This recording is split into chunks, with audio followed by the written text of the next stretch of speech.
يا أيها الذين آمنوا اتقوا الله حق تقاته ولا تموتن إلا وأنتم مسلمون.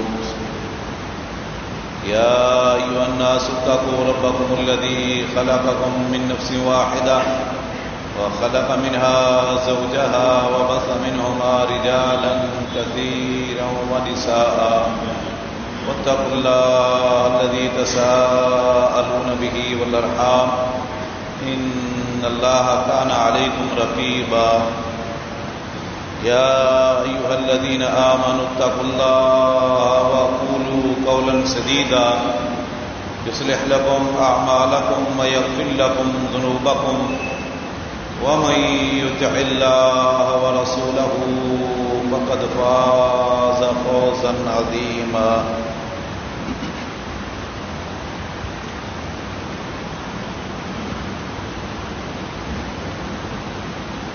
اللہ رب العزت کی حمد و ثنا اور نبینا مکرم محمد صلی اللہ علیہ وسلم اور درود اسلام کے بعد 3 آیات پڑھیں جو نبی کریم صلی اللہ علیہ وسلم خطبہ حاجہ میں تلاوت فرمایا کرتے تھے. ان تینوں آیات میں سے 2 میں اللہ رب العزت نے مومنوں کو مخاطب کیا اور تقوی اختیار کرنے کا حکم دیا، اور ایک آیت میں ساری دنیا کے انسانوں کو مخاطب کر کے تقوی اختیار کرنے کا حکم دیا. تقوی کیا ہے؟ اللہ رب العزت جو عظیم نعمت، عظیم دولت مومن کو عطا کرتا ہے، جس کے ذریعے ہر مومن مرد عورت گناہوں سے بچ جاتا ہے، اس کا نام تقوی ہے. تقوی وقایا سے ہے، یعنی آدمی اور اس کے گناہوں کے درمیان بہت بڑی رکاوٹ تقوی ہے. اور تقوی بغیر اللہ کی عبادت اور نماز کے نہیں آ سکتا، یہ بات یاد رکھو. تقوی بغیر نماز کے اصل نہیں ہوتا، اور نماز خود گناہوں میں بہت بڑی رکاوٹ ہے. ان الصلاۃ تنہی عن الفحشاء والمنکر. آج کل جو گناہ امت مسلمہ کر رہی ہے، یا مسلمان معاشرے میں، مسلمان ملک میں ہم دیکھ رہے ہیں کہ لوگ گناہوں میں ملوث ہیں، اور ایسے ایسے گناہ کہ جس سے انسانیت شرما جائے، زمانہ جاہلیت کی یاد تازہ ہو جائے، بلکہ اس سے بھی آگے نکل چکے ہیں لوگ گناہوں میں. اس کی بڑی وجہ یہ ہے کہ یا تو نماز نہیں پڑھتے، یا پڑھتے ہیں لیکن وہ نماز نہیں جو اللہ نے ہمیں دی ہے یا ہمارے نبی نے ہمیں پڑھ کر دکھائی ہے. اس گناہ کا نتیجہ کیا نکلتا ہے؟ اللہ کی بغاوت، اللہ کی نافرمانی، نماز سے فرار، تقوی سے دوری کا نتیجہ جو ہم معاشرے میں دیکھ رہے ہیں. ابھی چند دن قبل پاکستان کے ایک شہر میاں والی میں ایک واقعہ پیش آیا. ایک آدمی نے اپنی ہی بیٹی کو، اپنے جگر کے ٹکڑے کو گولیاں مار کر اس کو قتل کر دیا. قتل کرنے والا بھی کلمہ گو تھا، مسلمان کہلاتا تھا، کوئی جاہل نہیں تھا، پاگل بھی نہیں تھا، مجنون بھی نہیں تھا، سکران بھی نہیں تھا. تعلیم یافتہ BSc کی ڈگری حاصل کی ہوئی، میڈیکل سٹور پہ کام کر رہا تھا۔ میں نے اس کے سالے اور اس کے بھائیوں کا انٹرویو سنا، وہ کہہ رہے تھے کہ بالکل ٹھیک تھا، یہ اس کے دماغی اعتبار سے بھی کوئی کمزور نہیں تھا۔ پھر کیا ہوا کہ اس نے اپنی بیٹی قتل کر دی، جس کا کوئی تصور بھی نہیں کر سکتا۔ اللہ اکبر، بیٹی قتل کر دی، کہیں بیٹا قتل کر دیا، کہیں بھائی نے سگا بھائی قتل کر دیا۔ کچھ ہی عرصہ قبل شیخ پورہ میں ایک بھائی نے، جو دونوں یہ میکینک تھے، ایک نے کلاڑی مار کر دوسرے کو قتل کر دیا آنکھوں کے سامنے، لوگوں کی آنکھوں کے سامنے۔ کہیں بیٹا باپ کو قتل کر رہا ہے، کہیں بیٹا ماں کو قتل کر رہا ہے، کہیں شوہر بیوی کو قتل کر رہا ہے۔ یہ واردات تو بہت سے ہے۔ کہیں بیویاں شوہر کو قتل کر رہی ہیں۔ ابھی پچھلے دنوں کراچی میں 2 واقعات پیش آئے کہ بیوی نے شوہر کو قتل کر دیا۔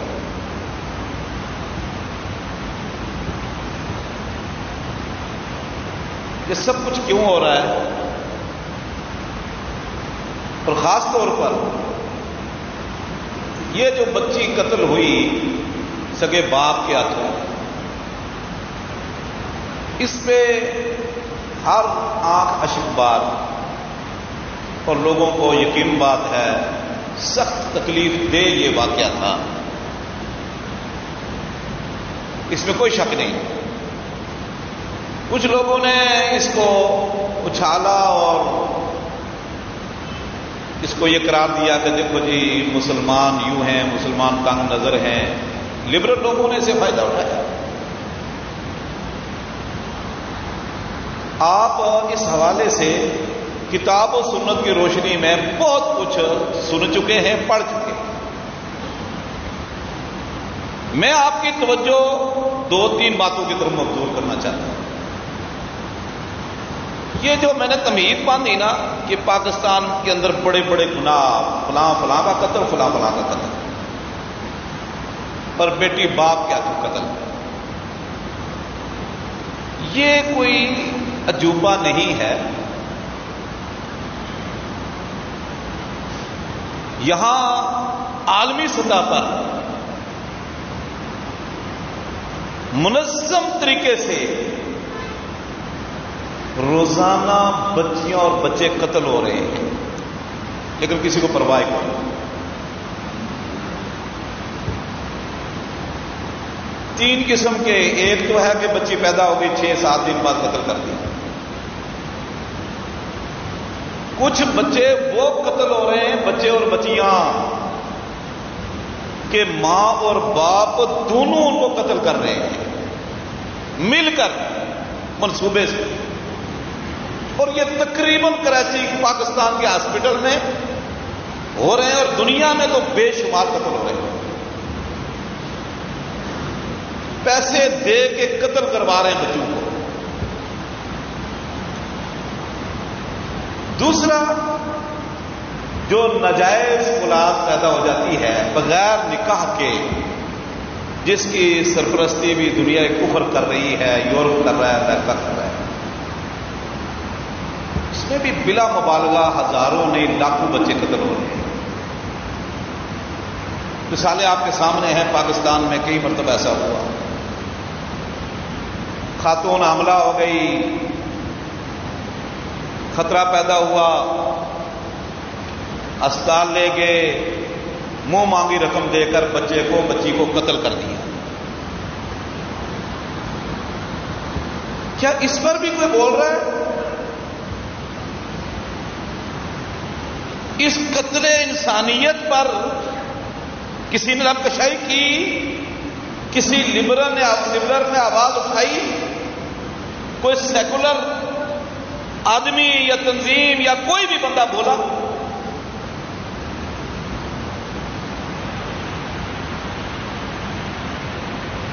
اور یہ گناہ کا راستہ کھولتا ہے، یہ بات یقین ہمیشہ گناہ کے راستے ہموار کرتا رہتا ہے، ظلم، زیادتی. یہ جو آیت وَإِذَا الْمَوْءُودَةُ سُئِلَتْ، کہ جب زندہ قتل کی گئی بچی سے کل قیامت کے دن پوچھا جائے گا، یہ آیت ان بچوں کے متعلق نہیں جن کو ماں اور باپ دونوں مشورے سے قتل کروا دیتے ہیں، یا یہ آیت ان لوگوں کے لیے نہیں جو ناجائز تعلقات کی بنا پر پیدا ہونے والے بچے بچی کو کچرا کنڈی پر پھینک دیتے ہیں، یا کسی شاپر میں ڈال کر قتل کر کے پھینک دیا، یا بدریہ ہاسپٹل قتل کروا دیا. یہ وَإِذَا الْمَوْءُودَةُ سُئِلَتْ، یہ آیت ان کو بھی پکار رہی ہے.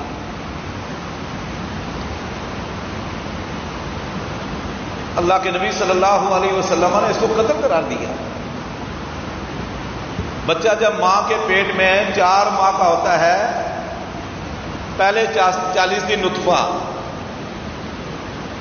پھر گوشت کا لوتھڑا، خون جمع ہوا، بلکہ 40 دن اگلے خون جمع ہوا، اگلے 40 دن پھر گوشت کا لوتھڑا، اس کو گوشت پہنا دیا، انسانی شکل بن جاتی ہے. جب 4 مہینے کا ہوتا ہے 120 دن کا، تو اس میں روح پھونک دی جاتی ہے. اب جب اس میں روح پھونک دی گئی تو یہ مکمل ایک انسان ہے، ذی روح انسان ہے، اور یہ عالم دنیا میں ہے. میں نے ایک مرتبہ یہاں عالم دنیا کے حوالے سے تذکرہ کیا تھا. اب یہ بچہ گویا کہ دنیا میں آ چکا ہے، یہ عالم دنیا میں ہے، انسان ہے، اس کا حکم انسان والا ہے. اور اگر یہ پیدائش سے پہلے ہی فوت ہو جائے اور فوت شدہ پیدا ہو تو سنن نبی داؤد کی صحیح حدیث ہے، آپ نے فرمایا سکت یصلی علیہ، کہ جو بچہ وہ فوت شدہ پیدا ہوا، جس کو ہم کہتے ہیں حمل ضائع ہونا، اگر اس میں روح پھونک دی گئی تھی لیکن فوت شدہ پیدا ہوا تو آپ نے فرمایا اس کا نماز جنازہ پڑھا جائے گا. کیوں؟ وہ انسان تھا. کل مولود یولد علی الفطرہ، اور ہر بچہ فطرتی طور پر موحد ہوتا ہے، توحید پر ہوتا ہے، مسلمان ہوتا ہے. ہر انسان کا بچہ، خواہ وہ خاتون کے پیٹ میں ہو یا وہ جنم پا چکا ہو، وہ فطرتی مسلمان ہوتا ہے. اس کا قتل انسان کا قتل ہے، اور یہ قتل اس وقت دنیا میں بہت زیادہ ہو رہا ہے. شب و روز یہ قتل ہو رہے ہیں، اور کل قیامت کے دن یہی بچے جو لوگ اسپتال کے ذریعے یا کسی بھی ذرائع سے قتل کر رہے ہیں، کل قیامت کے دن ان بچوں کے ہاتھ ہوں گے اور ماں اور باپ کے گریبان ہوں گے، خواہ وہ نکاح کے ذریعے پیدا ہوئے یا بغیر نکاح. ان کا قتل بالکل ایسے ہے جیسے اس درندے نے 7 دن کی بچی قتل کی. کوئی فرق نہیں، کوئی فرق نہیں.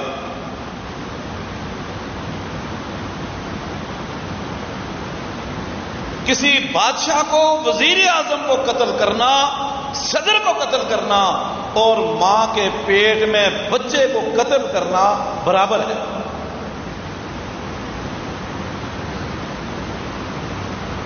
ہاں البتہ 4 مہینے سے قبل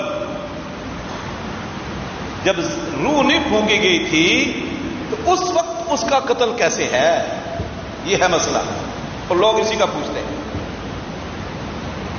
کہ حمل ٹھہر گیا لیکن ابھی نطفہ ہے یا علقہ ہے یا مضغہ ہے، اس وقت اس حمل کو ضائع کرنا یہ بھی قتل انسانیت ہے. بہرحال اس کا پہلے درجے سے ہلکا گناہ ہے. اللہ کے نبی صلی اللہ علیہ وسلم کے صحیح حدیث ہے، آپ نے ازل کو موعودہ صغرا قرار دیا ہے. یہ بھی موعودہ صغرا ہے، ہلکا قتل ہے یہ.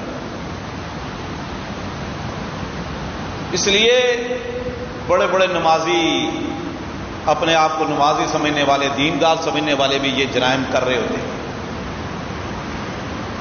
بہرحال میں یہ تو ایک لمبا طویل موضوع ہے. قتل انسانیت کا اس وقت جو دنیا میں منظم سازش کے تحت قتل ہو رہا ہے کہ لوگوں کو دنیا میں آنے سے روکا جا رہا ہے اور اس کی سزا سبت بھگت رہے ہیں. اس کی سزا سبت بھگت رہے ہیں. یہ اس کے نتیجہ ہے جو دنیا میں. البتہ اس وقت بھی کچھ لوگ ایسے موجود ہیں جو بظاہر تعلیم یافتہ، دیندار، نمازی، لیکن بچیوں کے حوالے سے ان کا رویہ بھی مشرکین مکہ کی طرح ہے. قرآن کریم میں اللہ فرماتے ہیں وَإِذَا بُشِّرَ أَحَدُهُم بِالْأُنثَىٰ ظَلَّ وَجْهُهُ مُسْوَدًّا وَهُوَ كَظِيمٌ. یہ مشرک شرک میں لتڑے ہوئے، ان کو مشرکین مکہ اور عرب کے مشرکین کی بات ہو رہی ہے. فرمایا جب ان کو کسی بچی کی خوشخبری دی جاتی تو ان کا چہرہ سیاہ ہو جاتا تھا، ایک دم تیور بدل جاتے، گٹائیں چھا جاتی اور غصے سے لال پیلا ہو جاتا.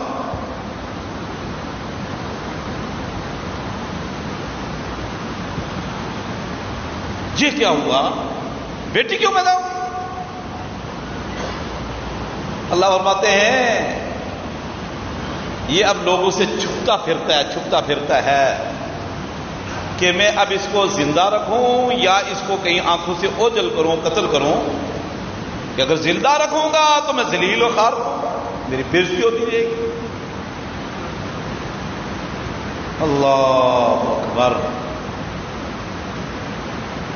بھائی جان، کبھی ہم سوچا کرتے تھے یہ اپنا ہی بچہ یا بچی ہو بندہ قتل کرے ناممکن ہے، لیکن ہمارے سامنے بے شمار لوگ اپنے بچوں کو قتل کر رہے ہیں، کچرا کنڈیوں پر پھینک رہے ہیں. اور یہ جو چند دن پہلے تو بالکل یہ واقعہ تو سب کے سامنے ہے. اب یہ بچی جو ہے، سب کہتے ہیں رحمت ہے، نعمت ہے، اس میں کوئی شک نہیں، لیکن ہم اس ظالم کو بھی سوچنا چاہیے تھا، یا وہ ظالم لوگ جو بچیوں کو قتل کرتے ہیں یا بچیوں کو ناپسند جانتے ہیں، وہ ایک منٹ کے لیے ذرا سوچیں، گریبان میں منہ ڈال کے جھانکیں ہیں اور غور و فکر کریں کہ یہ رب کا نظام ہے، ایک سسٹم ہے. اللہ نے ہر چیز کا جوڑا جوڑا بنا رکھا ہے. اگر عورت نہ ہوتی تو ہم دنیا میں ہوتے؟ یقیناً بات ہم دنیا میں نہ ہوتے. عورت ہماری ماں ہے جس کے قدموں تلے جنت ہے، جس کی خدمت میں رب کی رضا ہے، جس کی خوشی میں رب کی خوشی ہے. اللہ اکبر. عورت ہماری بہن ہے. اگر عورت نہ ہوتی تو ہمارا گھر چل سکتا تھا؟ حقیقت بات یہ ہے کہ ہماری زندگی ادھوری تھی. ہن لباس لکم وانتم لباس لہن. سورہ بقرہ میں اللہ فرماتے ہیں آپ بیویوں کا لباس ہو اور بیویاں آپ کا لباس ہیں. اور لباس عزت کا باعث ہے. قد انزلنا علیکم لباسا یواری سوآتکم وریشا ولباس التقوی. لباس خوبصورتی، زیب و زینت کا باعث ہے. یعنی مرد کی زندگی ادھوری ہے عورت کے بغیر، اور عورت کی زندگی ادھوری ہے مرد کے بغیر. اس آیت کا معنی یہ بھی ہے کہ مرد بدصورت ہے عورت کے بغیر، اور عورت بدصورت ہے مرد کے بغیر. مرد خوبصورت ہو ہی نہیں سکتا عورت کے بغیر، عورت خوبصورت ہو ہی نہیں سکتی مرد کے بغیر، کیونکہ ہونا لباس لکم، یہ لباس ایک دوسرے کے لیے.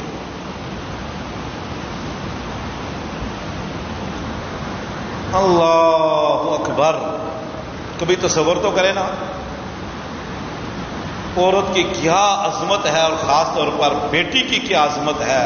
ہر عورت کو جس زاویے سے دیکھو، عورت کو جس روپ سے دیکھو، رب کعبہ کی قسم، جو اسلام نے عورت کو عزت دی ہے، جو اسلام نے عورت کو مقام دیا ہے، جو عورت کو اسلام نے درجہ دیا ہے، عزت بخشی ہے، کائنات کا کوئی ازم، کوئی قانون، کوئی سسٹم نہیں دے سکتا. جس روپ سے دیکھو گے عورت کی فضیلت آپ کو قرآن میں مل جائے گی، حدیث میں مل جائے گی. ماں کے بارے میں قرآن کریم میں کتنے دکھیا الفاظ اللہ رب العزت نے ذکر کیے ہیں، کتنے وہ دکھیا منظر ذکر کیے ہیں خالق کائنات نے. میری اور آپ کی ماں کے وہ بچے کے حوالے سے جن جن مراحل سے، تنگی اور تکلیف سے وہ گزرتی ہے، رب نے تصویر کشی کی ہے اس کی. پھر بیوی کے حقوق بیان کیے، بیٹی کے حقوق بیان کیے، کتاب و سنت بھرے پڑے.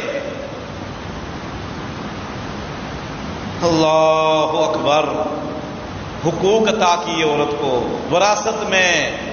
وراثت میں حصہ دار بنایا اللہ نے، اور بڑی تاکید کی ہے. یوصیکم اللہ فی اولادکم للذکر مثل حظ الانثیین. بیٹی کا حصہ، بہن کا حصہ، بیوی کا حصہ، ماں کا حصہ، دادی کا حصہ، نانی کا حصہ، پوتی کا، پڑپوتی کا، یعنی مردوں کے ساتھ عورتوں کے حصے تفصیل سے بیان کی اللہ رب العزت نے. اور اللہ کے نبی صلی اللہ علیہ وسلم نے بیٹے اور بیٹی کو گفٹ میں، تحفہ دینے میں برابری کا حکم دیا ہے.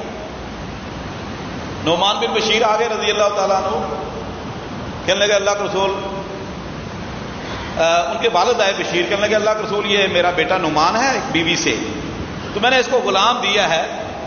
تو میں نے کہا چلو آپ صلی اللہ علیہ وسلم کو گواہ ٹھہرا لوں کہ میری دوسری بیوی سے جو اولاد ہے کل تنازع نہ کرے.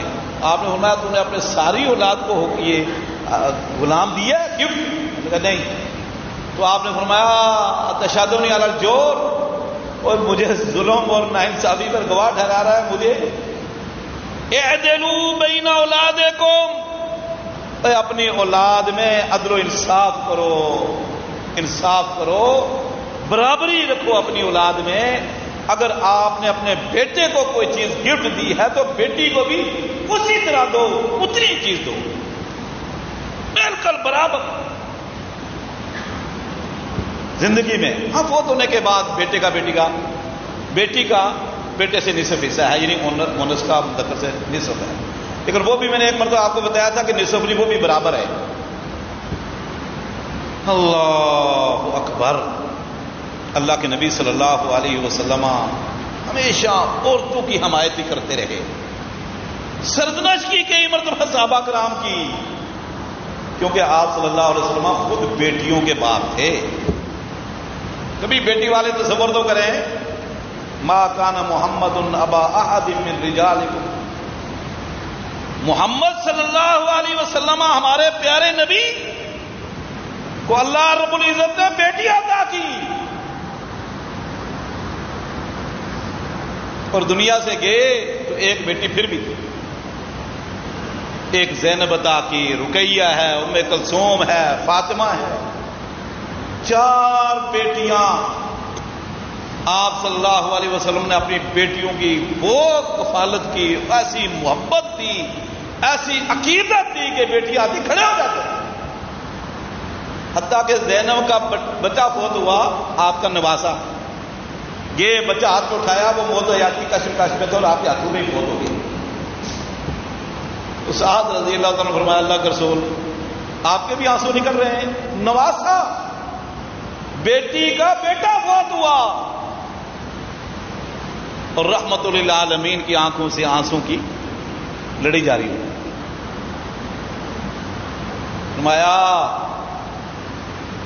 ساتھ اللہ اس پر ہمارا مواخذہ نہیں کرتا، اللہ اس پر مواخذہ کرتا ہے. زبان، اگر ہم اس موقع پر زبان سے کوئی جزا فضا کریں گے، آہو بکا کریں گے، گریا کریں گے، نوحہ کریں گے، تو اس پر ہمارا مواخذہ ہے. باقی آنکھوں سے آنسو نکلتے ہیں، اس پر کوئی مواخذہ نہیں، یہ کنٹرول میں نہیں، یہ رحمت۔ اللہ اکبر۔ احمد بن حنبل رحمۃ اللہ علیہ کے متعلق ہے کہ جب ان کے ہاں بیٹی پیدا ہوتی تو وہ ان کے بیٹے کہتے ہیں عبداللہ کہ ہمارے ابا کہا کرتے تھے کہ اللہ نے اپنے نبیوں کو بھی بیٹیاں دی تھی۔ ایک موقع پر احمد بن حنبل نے فرمایا، اوے باپ کو باپ ہونے کا احساس اس وقت ہوتا ہے جب بیٹی پیدا ہوتی ہے، اور یہ میں نے تجربہ کیا۔ یعنی بیٹے بھی پیدا ہوتے ہیں لیکن بندے کی وہ کیفیت ہی بدل جاتی ہے جب اللہ رب العزت بیٹی دیتا ہے۔ یعنی بندہ آپ نے سمجھ لگ جاتا ہے کہ میں اب باپ بن گیا ہوں۔ یعنی رب نے ایک چیز یہ کیسے رکھ دی ہے، بیٹی کی محبت، وہ عقیدت کہ بندے کی کیفیت ہی بدل جاتی ہے۔ بے شمار لوگ میں نے دیکھے اپنے ساتھیوں کو، مجاہدین میں خاص طور پر، واللہ بیٹی کی خوشخبری ملنے پر خوشی کا اظہار، اور بیٹے سے بڑھ کر بیٹی کا عقیقہ کرنے میں اہتمام۔ میرے ایک ساتھی عبد الرحمان داخل، ہم آزاد کشمیر کوٹلی میں تھے، ان کو اطلاع ملی کہ ان کے آپ بیٹی پیدا، وہ جڑا والا گجرا والا فیصلہ آباد مانا والا کے، تو مجھے کہنے لگے بھائی اللہ نے بیٹی دیا اور فلاں دن عقیقہ ہے، میں نے ہر صبح پہ جانا ہے اور بڑا اہتمام کرنے انشاءاللہ۔ تو اللہ نے ایسے لوگ بھی دنیا میں بھیجے ہیں، تو یہ اللہ کا ایک نظام ہے، اللہ کے نظام کے ساتھ جنگ ہے، اور پھر اللہ کی رحمتوں کو ٹھکرانے، اللہ کو ناراض کرنے والی بات ہے۔ رسول اللہ صلی اللہ علیہ وسلم نے فرمایا، من آل جاریتین حتی تبلغا انا وہوا کہاتین، جس کے ہاں 2 بچیاں ہوئیں، ان 2 بچیوں کی تربیت کی، نشو نما کی، دین پڑھا کر، پاک صاف رکھ کے، ہاں جی دینی اعتبار سے اس کی تربیت کی، اس کی حفاظت کی، گناہوں سے بچایا، دین سکھا کر اس کو گھر سے رخصت کیا بالغ ہونے پر، کل قیامت کے دن وہ میرے ساتھ ہوگا۔ اللہ اکبر۔ یعنی جو بندہ اپنی 2 بچیاں کم از کم ان کی صحیح نبوی منہج پر رہ کر ان کی تربیت کرتا ہے، کل قیامت کے دن اس کو نبی کریم صلی اللہ علیہ وسلم کی رفاقت نصیب ہوگی۔ معمولی بات ہے۔ باقی حدیثیں آپ نے سنی ہیں، بے شمار حدیثیں ہیں۔ اللہ کے نبی صلی اللہ علیہ وسلم نے فرمایا، جس آدمی نے اپنی بچیوں کی تربیت کی، دین سکھایا، ان کی عزت کی حفاظت کی، اور ان کو پاکیزہ، ان کے تزکیہ کا خیال رکھتا رہا، حتیٰ کہ بالغ کر کے اس نے گھر سے رخصت کر دیا کہ بیٹی اب تیرا گھر وہ ہے شوہر والا، اب تو نے اس کی خدمت کر دی۔ فرمایا کننا لہو حجاب من النار، یہ بچیاں کل قیامت کے دن آگ میں پردہ بن جائیں گی، رکاوٹ بن جائیں گی۔ وہ واقعہ میں نے کئی مرتبہ بیان کیا کہ ایک عورت آئی، اس کے ساتھ 2 بچیاں تھیں اماں جان کے پاس، کہ 2 تلاش بسیار کے بعد ایک کھجور ملی، اس کو دی، اس نے وہ کھجور توڑ کر 2 بچیوں کو، آدھی اس بچی کو دی، آدھی اس بچی کو، اس خاتون نے خود دکھایا۔ اماں جان بڑی حیران رہی، عائشہ رضی اللہ عنہا بڑی متعجب۔ اللہ کے نبی صلی اللہ علیہ وسلم جب آئے گھر میں بیان کیا کہ اللہ تھوڑا ایسے ہوا، تو آپ نے فرمایا جس نے اپنی بچیوں کی تربیت کی، دینی تربیت، اخلاق سکھایا، آداب سکھائے، دین سکھایا، اور گھر سے رخصت کی، یہ بچیاں کل قیامت کے دن جہنم کی آگ میں رکاوٹ بن جائیں گی۔ میں نے ایک مرتبہ ڈالمیا میں ایک واقعہ سنایا تھا، مدینہ یونیورسٹی میں پڑھ رہا تھا، ایک ہمارے استاد نے سنایا یہ واقعہ۔ استاد ہمیں حدیث پڑھ رہے تھے، بڑے نیک صالح استاد، کہنے لگے میرے دوست نے، یعنی میرے دوست نے، سنی بات تھی، کہنے لگے میرے دوست نے یہ واقعہ مجھے بتایا۔ کہنے لگے ایک بیٹی کی پیدا ہوئی، پھر دوسری، بیٹے کے انتظار میں تیسری، چوتھی، 5ویں، 6ٹھی، پھر 7ویں بچی پیدا ہو گئی، 6ٹھی بچی پیدا ہو گئی۔ کہنے لگے کہ بھائی میں نا، اب بیوی بھی سمجھتی تھی، اب عورت کی بھی خواہش ہوتی ہے اللہ بیٹے دے، بات ہے، پھر مرد کی ہے تو عورت کی بھی ہوتی ہے، یہ تو اللہ تعالیٰ ہی جانتا ہے۔ ایوب اقرب للمودع کہ ماں باپ کے لیے بیٹا زیادہ فرمانبردار ہوگا یا بیٹی؟ کئی لوگ ایسے بھی ہیں جو بیٹے مانگتے رہے اللہ بیٹا دے بیٹا دے بیٹا دے، پھر بیٹے نے جب اس کے ناک میں انگلیاں چڑھائی نا، اس کی پکڑیوں کو اچھالا تو کہنے لگے یا اللہ اسے تو بہتر تھا بیٹیاں دے دیتا۔ بہرحال تو وہ کہتے ہیں کہ پھر بیوی پھر امید سی ہو گئی، کہتے رات کو میں سویا، کیا خواب میں دیکھتا ہوں کہ مجھے 2 بندے پکڑ کرنا جہنم میں لے جاتے ہیں، بہت خوفناک ہوا، آگ ہے بس شعلے مارتی ہوئی، تکاد تمیز تغیظ من الغیظ۔ اللہ فرماتے ہیں یہ جہنم اتنی بھڑکتی ہے کہ یہ غیظ و غضب سے جیسے پھٹ جائے، اتنی تپش اس کی۔ کہتے ہیں کہ بس وہ اس کے شعلے اور میں جب پکڑ کر لے جانے لگے تو میں جہنم کے دروازے پر پہنچا، ایک بیٹی میرے کو کھڑی ہو کے کہنے لگی یہ میرا ابا ہے، اس نے میری تربیت کی، میں اس کو جہنم میں نہیں جانے دوں۔ بڑے پریشان ہو رہی دونوں آدمی، بیٹی آگے جانے نہیں دے رہی جہنم میں، دوسرے طرف سے کافی ایک دروازے دوسرے دروازے میں بڑا فاصلہ ہے، دوسری طرف لے کے دوسرے دروازے میں وہاں بھی بیٹی کھڑی، تیسرے میں چوتھے میں وہاں بھی بیٹی کھڑی، یہ میرا باپ ہے میں جہنم میں نہیں جانے دوں گی۔ وہ لے جانے والے فرشتے بڑے پریشان، بھائی کرے کیا، یہ آگے کھڑی ہے۔ کنا لہو حجابا من النار، حجاب رکاوٹ، سیسا پلائی ہوئی دیوار بیٹی کی شکل میں، حتیٰ کہ آخری دروازے پر وہ پہنچ گئی، وہاں بیٹی نہیں تھی۔ انہوں نے کہا پکڑو اس کو ڈالو جہنم میں، کہتے مجھے گھسیٹا اور جہنم میں پھینک دیا، اور جو ہی میں جلنے لگا تو میری آنکھ کھل گئی۔ تو میں نے اٹھ کر سویرے اپنی بیوی کو کہا، نماز پڑھ کر میں نے کہا بیوی دعا کر اللہ بیٹی دے۔ وہ بڑی آرام ہوئی، یہ کیا ہوا، عجیب معاملہ ہے، یہ کیا ہوا؟ کہتے ہیں اللہ دعا کر کے اللہ یہ بھی بیٹی ہمارے نصیب میں کر دے، بیٹی دے۔ بھائی ہوا کیا بتاؤ تو صحیح۔ کہنے لگے آج رات میں نے خواب دیکھا ہے کہ آخری دروازے میں بیٹی نہیں تھی، اگر ہوتی تو وہاں بھی کھڑی ہوتی تو میں جہنم سے بچ جاتا۔ میں نے بڑا خوفناک منظر دیکھا ہے، دعا کر اللہ بیٹی کر دے، جہنم سے بچ جائیں گے۔